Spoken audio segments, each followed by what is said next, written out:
Krishna bro మనల్నే change చేశాడు రా. Geetha is refresh button for our life రా. అవునరా మామ, ఫ్రమ్ టుడే ఆన్వర్డ్స్ కన్ఫ్యూజన్ ఉంటే గూగుల్ కాకుండా గీత ఓపెన్ చేద్దాం.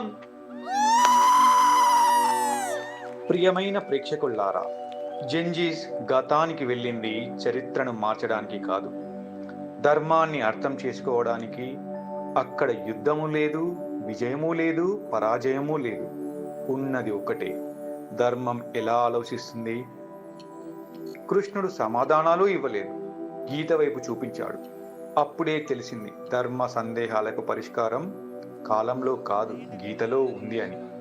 గీత ఒక గ్రంథం కాదు, జీవితానికి మార్గం. సందేహం వచ్చినప్పుడు, నిర్ణయం భారమైనప్పుడు, జీవితం ప్రశ్నించినప్పుడు గీతే మనకు సమాధానం. జంజీస్ గతం నుంచి నేర్చుకుంది ఇదే. ఇప్పుడు మీ వంతు. గతాన్ని తవ్వకండి, వర్తమానంలో జీవించండి, భవిష్యత్తుకు భయపడకండి. ఇది ముగింపు కాదు, ఇది ఆలోచనలకు ఆరంభం. ఇది నాటకం కాదు, ఇదే మన